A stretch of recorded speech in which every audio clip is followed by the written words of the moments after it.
नमस्कार, स्वागत है आपका। आप देख रहे हैं पूछता इंडिया। मैं हूं आपके साथ विवेक शांडिल्य। पूछता इंडिया में आज बात उस पड़ोसी की जिसने बारूद तो जमा किया था हिंदुस्तान को बर्बाद करने के लिए, लेकिन वो बारूद उसी मुल्क के कलेजे पर फट रहा है। जी हां, पाकिस्तान के टुकड़े होने तय हैं।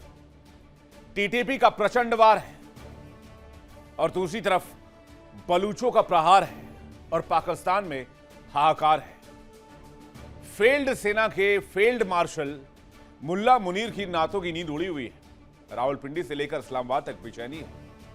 वजह बीएलए का वो महा ऐलान जिसने पाकिस्तान फौज की कमर तोड़कर रख दी है। बीएलए ने बलूचिस्तान में पाकिस्तानी सुरक्षा बलों पर एक दो नहीं बल्कि पूरे 18 घातक हमलों की जिम्मेदारी ली है। उनका दावा है कि इन हमलों में पाकिस्तानी सेना के एक सीनियर ऑफिसर समेत 31 सैनिकों को मार दिया गया है और पाकिस्तान में इस वक्त हालात बेकाबू हैं। इसी मुद्दे पर करेंगे चर्चा। पाकिस्तान से लगा बलूचिस्तान आजादी की कगार पर है। बलूचिस्तान लिबरेशन आर्मी ने कह दिया है कि वो पाकिस्तान के साथ अलग हो जाएंगे और पाकिस्तान के साथ रहने का उनका कोई इरादा नहीं है और इसलिए बलूचिस्तान ने पाकिस्तानी सेना के ऊपर हमले तेज कर दिए हैं। पाकिस्तान इस वक्त चारों तरफ से घिरा हुआ है। टीटीपी, बलूच लिबरेशन आर्मी और इसके अलावा अफगानिस्तान और तालिबान। पाकिस्तान को वो मार पड़ रही है जिसकी कल्पना शायद इस मुल्क ने कभी नहीं की थी। और दूसरी तरफ महंगाई की चोट। वहीं बीएलए ने साफ कर दिया है कि 4 मई से 14 मई के बीच 18 हमले ताबड़तोड़ किए गए, जिसमें आईईडी धमाके, गोरिल्ला वॉर और हाईवे नाकेबंदी जैसी कार्रवाई शामिल रही। हालात यह है कि बलूचिस्तान पाकिस्तान के हाथ से रेत की तरफ फिसल रहा है और पाकिस्तान के फिर से 2 टुकड़े होने की आहट सुनाई देने लगी है। तो क्या पाकिस्तान में 1971 का मामला रिपीट किया जा सकता है जब पाकिस्तान के 2 टुकड़े हुए थे? टीटीपी ने हमले तेज कर दिए हैं। 10 दिन में 18 हमले किए हैं। 31 पाकिस्तानी सैनिकों को मार गिराया है। असीम मुनीर की फौज बड़ी डरी हुई है और बलूचिस्तान पाकिस्तान सेना का कब्रगाह बन चुका है, जिसकी वजह से पाक आर्मी में हड़कंप है। पाकिस्तानी सेना बैकफुट पर है। बीएलए के हमले से फील्ड मार्शल आसिम मुनीर इन दिनों बंकर से बाहर नहीं आ रहे। बीएलए के प्रवक्ता जीएन बलूच के मुताबिक 31 पाकिस्तानी सैनिकों का सफाया पिछले 10 दिनों में बीएलए ने कर दिया है। साथ ही 7 अन्य अधिकारियों को मारने का दावा किया है, जिन्हें राज्य समर्थित समूहों से जुड़ा हुआ बताया गया है। सबसे बड़ा हमला 13 मई को चामलांग के बाला डाक इलाके में हुआ, जहां सैन्य काफिले को निशाना बनाएगा। बीएलए का कहना है कि पहले आईडी ब्लास्ट हुआ, उसके बाद भारी हथियारों से फायरिंग की गई। यह वो पाकिस्तान है जो कभी टेरर एक्सपोर्ट करता था। इसने दुनिया के देशों को कई जख्म दिए और पाकिस्तान के आतंक से सबसे ज्यादा पीड़ित हिंदुस्तान रहा है। लेकिन हिंदुस्तान का क्या बिगड़ा इन हमलों के बाद? हिंदुस्तान अपनी तरक्की के रास्ते पर आगे है, लेकिन पाकिस्तान अपने ही दलदल में धंसता जा रहा है। 2025 पाकिस्तान के लिए नर्क जैसा रहा। 2026 में पाकिस्तान के कई हिस्सों में धमाकों, फायरिंग और आत्मघाती हमले हो चुके हैं। कहीं टीटीपी हमला कर रहा है, कहीं बीएलए पाकिस्तानी सेना को खुली चुनौती दे रही है। 2026 में पाकिस्तान के ऊपर बड़े हमलों पर अगर आप नजर डालें तो मई 2026 में बाजौर आर्मी कैंप पर आत्मघाती हमला हुआ। टीटीपी के बॉर्डर पोस्ट और पुलिस चौकियों पर हमले हुए। फरवरी 2026 में बाजौर अटैक में 11 सुरक्षाकर्मी मारे गए। अप्रैल 2026 में चगाई की माइनिंग साइट पर हमला हुआ। 3 अप्रैल 2026 को बन्नू में आत्मघाती बम धमाका हुआ।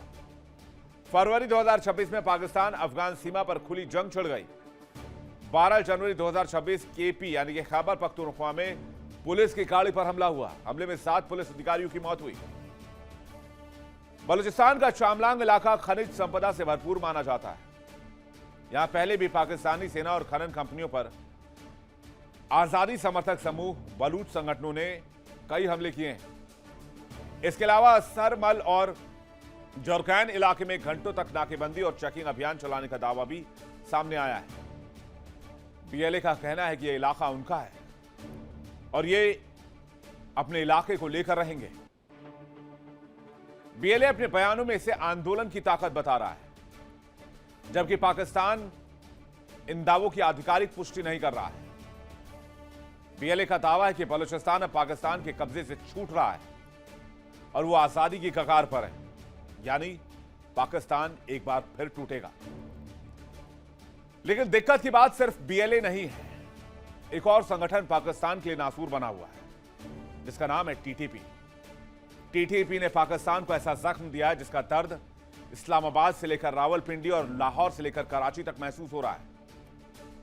30 मार्च 2009 को लाहौर पुलिस अकादमी का हमला कौन भूल सकता है, जहां 8 लोगों की मौत हुई, 100 से ज्यादा घायल हुए। अक्टूबर 2009 इस्लामाबाद हमला, वर्ल्ड फूड प्रोग्राम, 50 लोगों की मौत हुई। दिसंबर 2010 मोहम्मद एजेंसी ब्लास्ट, प्रशासनिक भवन पर डबल आत्मघाती हमला, 40 से ज्यादा लोगों की मौत। फरवरी 2011 मर्दान हमला, पाकिस्तानी सेना के परिसर को निशाना बनाया गया, 31 लोगों की जान गई। और ऐसे हमलों की फहरिस्त बहुत लंबी है। ये तो हमने आपको चंद अटैक बताए। सिर्फ 2025 की बात करें तो 2025 में इतने पाकिस्तानी मारे गए जितने 1971 के बाद सबसे ज्यादा थे। यानी जब हिंदुस्तान और पाकिस्तान में लड़ाई हुई और जितने लोग पाकिस्तान में मारे गए, उसके बाद किसी एक साल में सबसे ज्यादा लोगों के मारे जाने की संख्या पाकिस्तान में 2025 में रही है। यानी पाकिस्तान अंदर से सुलग रहा है। हर कोई पाकिस्तान से आजादी चाहता है। पाकिस्तान में आज जिस आतंकी संगठन का सबसे ज्यादा खौफ है वो है तहरीके तालिबान। एक ऐसा संगठन जिसने पाकिस्तान की सेना, पुलिस, स्कूल, सरकारी ठिकाने, आर्मी कैंप, पुलिस कैंप, हर जगह टीटीपी है। और ये टीटीपी आया कैसे ये भी जान लीजिए आप। 2001 में अफगानिस्तान युद्ध के बाद टीटीपी का उभार सामने आया।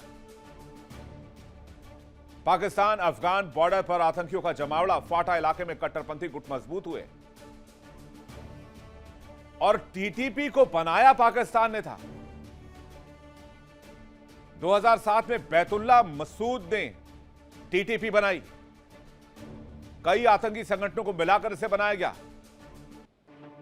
पाक सेना के खिलाफ इसने बाद में अभियान छेड़ दिया, जिसके बाद हमले होने लगे। अफगान तालिबान से वैचारिक और रणनीतिक रिश्ते और खराब हो गए। टीटीपी का मकसद यह पाकिस्तान में शरिया लागू करना, और यही टीटीपी पाकिस्तान के लिए सबसे बड़ा सिरदर्द है। बलूचिस्तान के क्वेटा, ग्वादर, मकरान जैसे इलाकों में पाकिस्तानी सेना के चेकपोस्ट सुरक्षित नहीं है। यानी कि पाकिस्तानी सेना न बलूचिस्तान में सुरक्षित है न केपी में सुरक्षित है। तो पाकिस्तान क्या 71 की राह पर फिर से पहुंच गया है? क्या 2026-27 फिर से पाकिस्तान के लिए 1971 साबित हो सकता है? मेहमानों की तरफ चले, लेकिन आज के सवाल जान लीजिए। मुनीर की सेना पाकिस्तान में बढ़ते हमलों को रोकने में नाकाम क्यों साबित हो रही है? क्या 1971 वाले संकट के बाद एक बार फिर उसी रास्ते पर है पाक? और क्या आसिम मुनीर की तानाशाही पाकिस्तान के बंटवारे की वजह बनेगी? बातचीत करने के लिए मेहमानों का एक बड़ा पैनल इस वक्त हमारे साथ जुड़ रहा है। हमारे साथ विंग कमांडर आलोक सहाय जुड़ रहे हैं, रक्षा विशेषज्ञ, बहुत स्वागत है आपका। रोहित शर्मा, विदेश मामलों के जानकार, हमारे साथ जुड़ रहे हैं, बहुत स्वागत है आपका।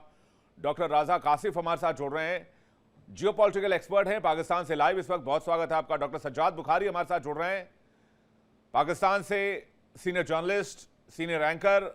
सज्जाद बुखारी जी, आपका भी बहुत बहुत स्वागत है आपका। ब्रिगेडियर राजन जावाल हमारे साथ जुड़ रहे हैं, बहुत स्वागत है आपका। और आलोक जी, आपका भी बहुत बहुत स्वागत है। विंग कमांडर आलोक सहाय, आप सभी के पास आऊं। मैं पहला सवाल सज्जाद बुखारी जी से लेना चाहूंगा। सज्जाद बुखारी जी, अपने ही कोरमा का स्वाद आपको कैसा लग रहा है? मजा आ रहा है उस डिश को चखने में जिसको आप लोगों ने इन्वेंट किया, बनाया, आविष्कार किया और बड़े ही लज्जत के साथ उसको परोसा दुनिया भर में, स्पेशली हिंदुस्तान में। आज वो डिश आपको ही खानी पड़ रही है। बहुत शुक्रिया विवेक जी। मुझे बड़ी खुशी होती है जब आप जैसे क्रेडिबल एंकर्स के साथ जब मैं बात करता हूं, या ब्रॉडकास्टर्स के साथ, मैं ये ब्रॉडकास्ट जर्नलिस्ट के साथ बात करता हूं। तमाम मेहमानों को भी मेरी जानिब से आदाब अर्ज है। पाकिस्तान जिंदाबाद और पाकिस्तान हमेशा पाइंदाबाद।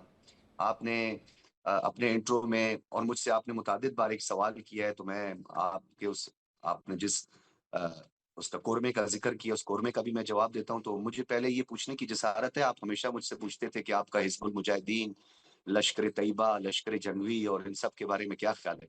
तो आपकी क्या इस हवाले से राय है? तो मैं आज आपकी राय जानना चाहता हूँ कि आप बीएलए और मजीद ब्रिगेड और टीटीपी के बारे में आपकी क्या राय है? आप उनको क्या समझते हैं?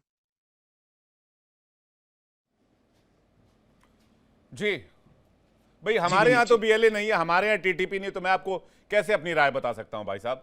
आप कोई ऐसा वाजिब सवाल पूछें जिसको मैं आपको आंसर कर पाऊं। आप पूछिए हमारा एम्स कैसा काम करता है, हमारा आईआईटी कैसे ऑपरेट करता है, हमारे यहाँ जो बड़ी बड़ी इंडस्ट्रीज हैं वो कैसे ऑपरेट करती है, हमारा डेवलपमेंट कैसे ऑपरेट करता है, हमारा विकास डेवलपमेंट जो चल रहा है वो कैसे चल रहा है, हमारी जीडीपी इतनी रफ्तार में कैसे, हमारे पास निवेश कितना आ रहा है, हमारी इकोनॉमी $5 ट्रिलियन के करीब कैसे पहुंच रही है, ये चीजें मैं आपको बता सकता हूं। आप मुझसे पूछ लें बीएलए क्या, टीटीपी क्या, मैं कैसे बताऊंगा? मैं पाकिस्तानी थोड़ी हूं भाई साहब, मैं हिंदुस्तानी हूं। विवेक जी। रोहित जी, मैं एक सेकंड में आ रहा हूं, एक जरा इनका जवाब पूरा हो जाए फिर मैं आ रहा हूं आपके पास। हाँ जी। विवेक जी, वो रोहित शर्मा को थोड़ी सी जल्दी है ना, वो पिछले शो में मैंने इनकी ठुकाई की भी थी, बदला लेना चाह रहे हैं, लेकिन कोई बात नहीं, मैं आज भी तैयारी के साथ आया हूँ, आप बिल्कुल बेफिक्र हो जाएं। आज भी आपकी अभी डिजिटल छिद्रों भाई साहब, आप अपने बारे में सोचें बुखारी साहब। आज देखिए हमारा आपका आमना सामना है, आप अपने बारे में चिंता कीजिए, बाकी किसी की चिंता मत कीजिए। आप अपनी बात विवेक बताइए। जी, बात ये है कि विवेक जी, बात ये है कि बीएलए जो है और मजीद ब्रिगेड को तो अभी हालिया जो है वो ऑस्ट्रेलिया ने जो है वो भी बैंड आउटफिट्स की लिस्ट में डाल दिया, उनके अकाउंट्स मुंजमद कर दिए हैं, और अमेरिका ने भी जो है वो उनको एक टेररिस्ट ऑर्गेनाइजेशन जो है वो बैंड आउटफिट्स जो है वो डिक्लेयर किया है। देखिए इंडिया डेली 24/7 अब आपकी स्मार्ट टीवी पर।